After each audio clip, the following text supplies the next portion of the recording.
नागपुर में एमआईडीसी थाना क्षेत्र में दर्ज सराफा दुकान चोरी मामले का पुलिस ने बड़ा खुलासा किया। गुने शाखा, घर चोरी विरोधी पथक और एमआईडीसी पुलिस की संयुक्त टीम ने जांच करते हुए बेहद शातिर तरीके से वारदात को अंजाम देने वाले आरोपियों को हिरासत में लिया।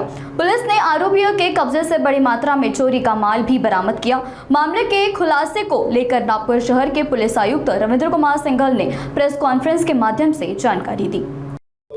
आपल्याकडे 8 तारीखला एक गुन्हा दाखल झाला होता एमआयडीसी पोलीस स्टेशनच्या हद्दीमध्ये। सकाळी 6 वाजता ज्यावेळेस शेजारीची माणूसने सांगितलं की असंच एक तुमचे कडे घरफोडी झालेली असं दिसतोय।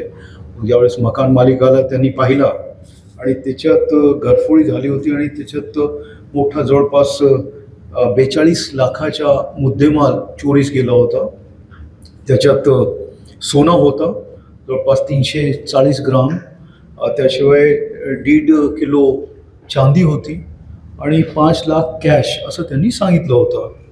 मग हे या केसमध्ये आमचे संपूर्ण टीम म्हणजे झोन 1ची आणि क्राईम ब्रांच त्यांचे सगळे अधिकारी याच्यात लागले आणि एक मोठा चॅलेंज होता आणि जवळपास 12-13 तासामध्ये ही जी चोरी होती, घरफोडी होती, ती डिटेक्ट झाली आणि त्याच्यात 310 ग्राम सोनं तसेच 1.7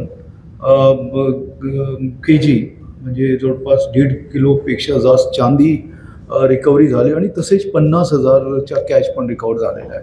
आता 5 लाख झाले की ते कॅशमध्ये त्याला सांगता येत नाही फिर्यादीला, परंतु अशी एक जवळपास सगळी रिकव्हरी झालेलं म्हणजे सिल्वर त्यांनी कमी सांगितलं, त्याच्यापेक्षा जास्त सिल्वर आपण रिकवर केलेलं आहे। तर ही होती आणि त्याच्यात जे आहे मेन असा होता चार आरोपी होते। त्याच्यात एक जो आरोपी आहे त्याच्यावर ऑलरेडी 4 गुन्हे आहेत आणि इथे त्यांनी 3 जवळपास अटेम्प्ट केले होते। एक वाडीची हद्दीमध्ये, तसेच नंतर एमआयडीसीची हद्दीमध्ये जिथून त्यांनी मोबाईल चोरी केला आणि 3री घरफोडी इथे त्यांनी केली आणि त्याच्यात इन्सिडेंटली त्या दुकानामध्ये घुसला होता तिथून जे साईडला शिरला तो त्यांनी जसे शटर उचलला तो आतमध्ये गेला आणि सराफाची दुकान होती त्याच्यात तो गेला आतमध्ये, त्यांची होती।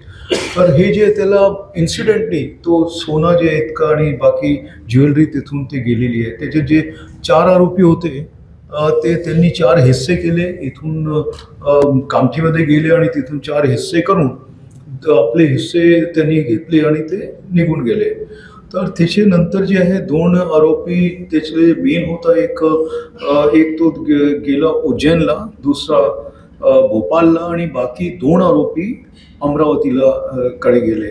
आम्हाला त्याची टेक्निकल एव्हिडन्स मधून आपल्याला जे इन्फॉर्मेशन पाहिजे होती ती आम्हाला मिळाली आणि त्याच्यात आमची क्राईमची टीम आणि 2 आरोप्यांना लगेच पकडलं आणि 2 जे इतर आरोपी होते त्यांना आम्ही भोपाळ आणि ते उज्जैनवरून त्यांना आम्ही पकडला। रिकव्हरी व्यवस्थित याच्यात झालेली आहे। मोठा चॅलेंज होता आणि आमची क्राईम आणि लोकल झोनल पोलिसनी चांगली कारवाई केलेली आहे। हा एक आपल्याशी सगळ्यांशी डिस्कस करायची होती, आपल्यासमोर ही इन्फॉर्मेशन द्यायची होती। त्या एक याच्याबद्दल काही प्रश्न असला तर आमचे अधिकारी इथे बसलेले आहेत, ते आपण विचारू शकता।